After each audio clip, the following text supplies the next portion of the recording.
Hi guys, hello and mabuhay. Welcome back to my channel, Junris React. How are you all guys? I hope you are doing well and amazing, and let's travel to one of our favorite country now is Israel. Shalom to our Israeli friends, and how are you all guys? If you're doing well and amazing. And this is a video request reaction to the performance from the previous performance of Yuval Raphael, and this is of her story that we have to listen because we did some few video reaction because Yuval Raphael will be representing Eurovision Song Contest 2025, and she is one of the strongest contender for me on my end because the way how she delivered the song with such phenomenal and emotions, with all the compassion that she put through, that it made me cry also of that performance. And thank you guys for suggesting with this one because I know this has something to do with the massacre going on to their country, of how she experienced. Let's have to listen with the story that she has, because she is one of the best artists in Israel that experienced these things. That's why she made the song that related to what she experienced. And the title of this video that we have to make some video reaction is Yuval Raphael Story to Nova Music Festival Massacre Survivor last October 7 Survivors Project. And credit also with the honor to this video to Jerusalem Institute of Justice. I'll put in the description box below so that you can connect and watch the full video, and we have to listen the story. I know a lot of artists or a lot of people sharing their story of what they experience, because something that we have to ponder to learn on this one. And yeah, and let's get to know a little more about this Nova Music Festival Massacre on October 7, 2023. The al-Qassam Brigades, the military wing of the Palestinian nationalists political organization Hamas, initiated a sudden attack on Israel from the Gaza Strip. As part of the attack, 364, oh my God, individuals, mostly civilians, were killed. Oh my God, I goosebumps. And many more wounded on the Supernova Sukkot Gathering, an open-air musical festival during the Jewish holiday of Shemini Atzeret near kibbutz Reim. Hamas also took 40 people hostage, and men and women were reportedly subject to sexual and gender-based violence. This is sad. Oh my God, I cannot. I had to stop reading with it because it hurts. Let's get to it, guys. Enjoy with this, and we have to listen to Yuval Raphael story. You're a superhero.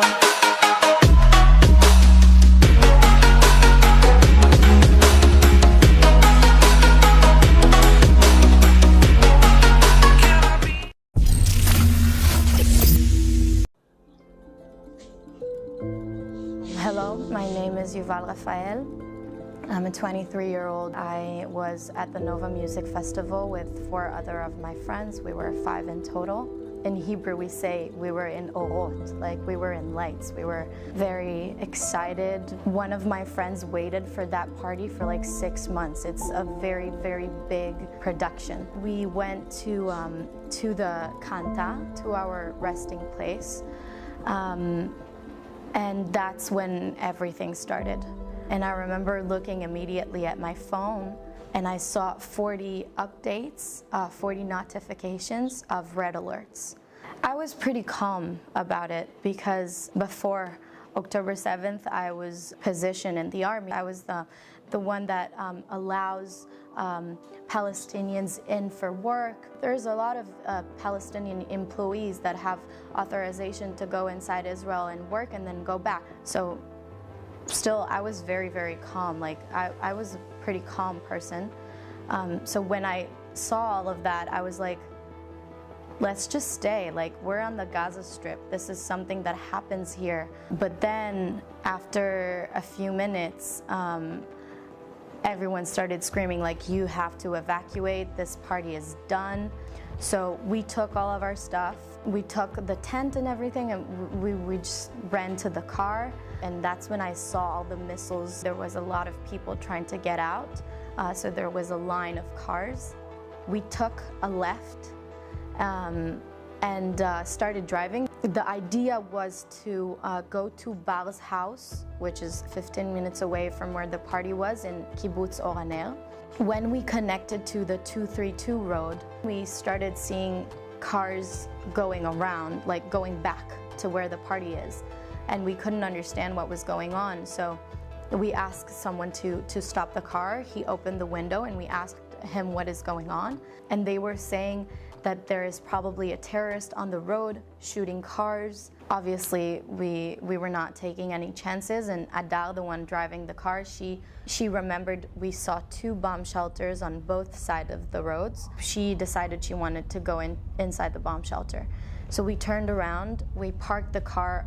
There were tons of people there, outside the bomb shelter, inside the bomb shelter. When we went inside, I was constantly with my dad on the phone. And that's when we started hearing gunshots outside. And a lot of the people inside the bomb shelter, they started screaming, "It's the military, it's the military, it's fine." So I'm telling my dad, the military is here, they're handling the situation, it's fine. And then a few minutes later, they started screaming, "We have a wounded person outside." And I just deliver everything to my dad back to the phone. Like, that's when the terrorists found us. They went inside the bomb shelter. First of all, they shot everyone that was in the pathway, and then they came inside and they started shooting everyone inside. I dropped my phone, and then what I remember is the pace of the gunshots. It was not like, it was boom, boom, boom, boom, boom, boom, boom. And then the shooting stopped, and because we were on the road, we could hear them going out, slamming the car door, and driving away. And so I looked to my friends, they were alive. And then I looked to my left to the girl that was holding my hand. She was lifeless and she was dead. Like, her head was like this on my shoulder. I remembered my leg really hurting, and then I looked to my leg and I had this dead body all over my leg. We were around 50 people. After the first shooting, I called my dad to tell him I'm alive, and I was like, "Dad, there is dead people, you have to call the police, you have to tell them to get to us." Like, he's processing the whole thing during the conversation. איפה את? תשלח משטרה לפה. אבא, יש מלא מתים, תשלח משטרה לפה. אני שולח. מתים? אבא, בבקשה, תשלח משטרה לפה. אני שולח עכשיו. ממי, תהי רגועה. תשארי איתי על הקו, אל תנתקי ממני את הקו, טוב? תהי בשקט. And then there is like a switch that happens to him. He goes like, "Play dead. Play dead, just play dead, just hang up the phone with me, just play dead." יובלי, רגע, ויש שם מחבלים עדיין? מסתובבים, אבא, תשלחו ניידות. תהי מתה. יובלי, תהי מתה. תנתקי את הטלפון ממני, תהי מתה. I hung up the phone. I told everyone that was in the bomb shelter that every single time that we hear them coming, we have to play dead. Even the ones who got gunshots. They came back inside, they shot again. Every time that they went out, I took my phone and I started calling the police constantly. And they were like, "Send me your location." And it was very bad signal inside the bomb shelters. After constantly calling the police for 4 hours and them constantly coming inside the bomb shelters, shooting more and more people, I had kind of like a breaking point. My leg felt like it was gonna explode. It was so hot inside. I remember the last conversation with one of the people that answered the phone from the police. And he told me again, "There is a unit coming to you." That's where I snapped, telling him, "But that's not true. No one is coming. No one is coming. It's been 4 freaking hours. Why is no one coming here? You're leaving us. Next time, maybe I won't be able to call you. Like, they keep killing people and we can't go out." And he's like, "Don't go out. Don't go out of the bomb shelter. When is someone coming?" And I was just tired. I was so tired. I didn't want to call them anymore. I didn't want to talk to anyone. And I started asking myself, like, when is this going to end? Is this going to end? Am I going to die? And my leg was My leg was like the hardest part of everything. Like I could feel my bones in this part starting to crack. And I remember at that point, I was done. אבוש, אני עוד חיה, יש לי גופה ומלא רגליים שנשענות לי על הרגל כבר 4 שעות. אני חושבת שצריך לקחות לי את היום. אבל למה הם לא באים? למה אף אחד לא בא? The next time they come, I don't bend down. Like I stay up, and obviously they're gonna shoot me and put a bullet in me, and that's it. And that, in a very weird way, calmed me down. Like I knew when it's going to end. Like I didn't know when the next time they're going to come, but I knew that the next time it's done. Like I don't feel this pain anymore. I'm not in this situation anymore. I'm done. So because that calmed me down, I did find the strength the next time they came to fight more and to hide again. Like I didn't want my life to end there. So after a few hours, at one point they started throwing grenades inside. The feeling that I remember is that when there was shootings, my heart was racing. But the first time I heard a grenade, I felt like my heart stopped. Like the bombing was so strong that I felt like a few people that were inside the bomb shelters with us is the Sassi family.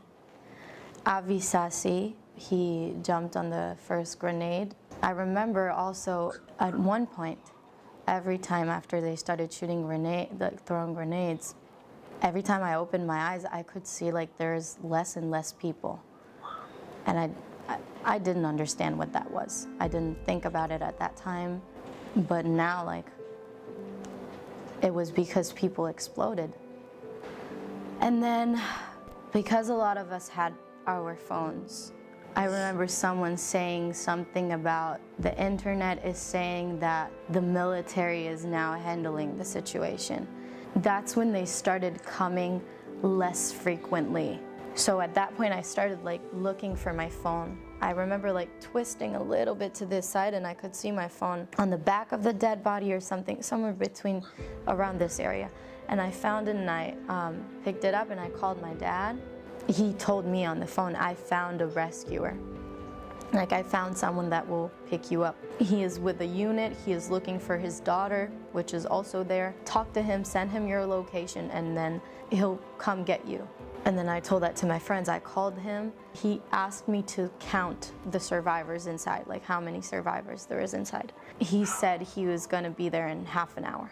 And then it hasn't been half an hour, but someone started screaming like, is there anyone here that needs rescue? Anyone here that needs rescue? And I remember like really panicking because I imagined the way we're gonna be rescued so many times, and not for 1 second I thought like one person is gonna scream outside, does anyone needs rescue? And then all of the other people that were with me in the bomb shelter, they started screaming, yes, we need rescue, we need rescue, we need rescue. And I remember looking at Bar, my friend, and she's like, we're not getting out, we're not getting out. Also, my dad told her on the phone, there is a lot of terrorists that is disguised as military people. Don't go out, still play dead, play dead. And then I remember this guy coming inside. He had one arm on the wall and the other arm to the pathway with a gun. And he started screaming at us, get up, get up, get up. And then at one point he said, Nitzan, it's dad. And then we looked around to see who is Nitzan. And I saw that she actually got up. So we understood that this was her dad and this was a rescue. We are actually getting rescued now. And so everyone started getting up, like all of a sudden everyone. But I couldn't get up because I had the dead body on my leg. So when Adar, my friend, got up, I looked at her and I was like, you have to take her out. And she looked at me like I wasn't even talking. She was just staring at me like this. The rescuer screamed at her, why are you just standing there? Come on. And then she went to him. And then I saw Ben that got up and I said, Ben, you have to take her out. And I did the same thing. And then he realized, and then he took her hand, he pulled her a little bit, and he managed to move her. And that's when I went to go out of the bomb shelter. And I had to step on top of the dead bodies. I looked up and I saw daylight, and I saw a truck, and I saw another truck next to that truck. And then I looked to the side when I completely got up, and I saw 2 soldiers leading down with the guns. And then we drove away. He told us not to look outside. And then we were evacuated to the hospital. That's where I met my dad and my uncle and my sister. After the first week, we did an interview in the press, and it gave me strength, like to explain or to talk about it or to, like there was nothing I could do in that situation. Instead of only the bare minimum of trying to play dead. But now I feel like this is my way of fighting this. Like, it gives me my strength back to explain and to talk about it and to tell people and to maybe make a change, hopefully, of people understanding what had happened. So it's kind of the way to fight them back. It helps me heal a little bit because it helps me feel like I am fighting back, and also this cannot happen again.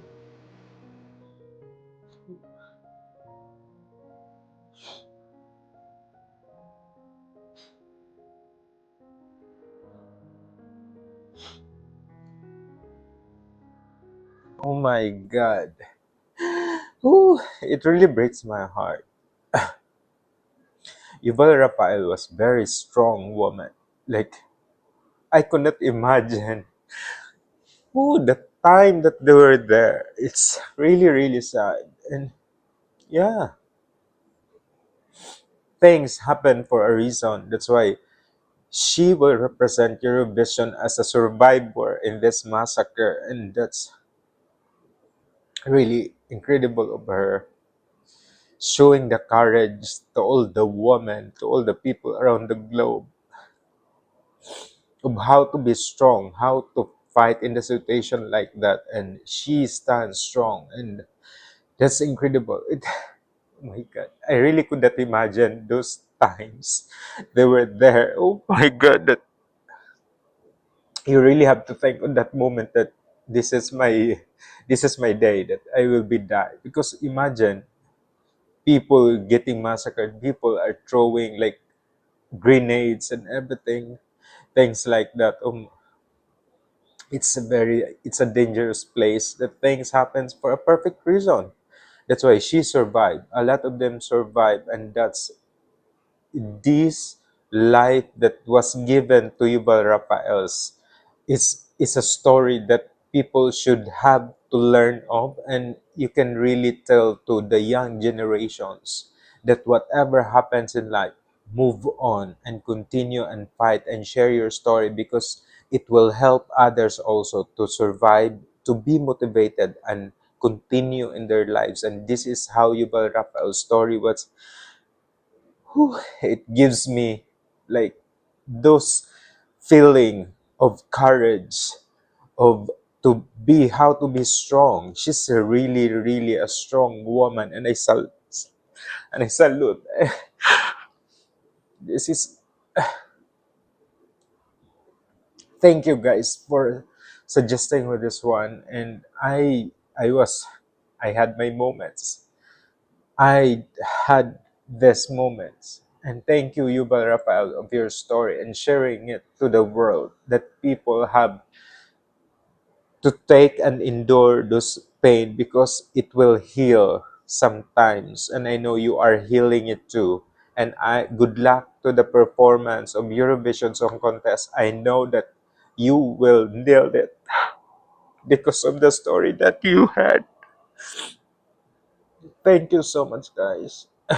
And I hope you had your story in this one also. You have your moments also watching with this story. And please connect with Jerusalem Institute of Justice. Watch the full video of Yuval Raphael's. And if you have some comments and suggestions for my next video reaction to any Yuval Raphael's or any Israel artist that you want me to react, put in the comment section. I love to read and respond with you all. And please do consider like, share, and subscribe also with my channel, Junris React. Thank you so much, guys. And shalom to our Israeli friends. Bye bye, guys, and see you in my next video reaction.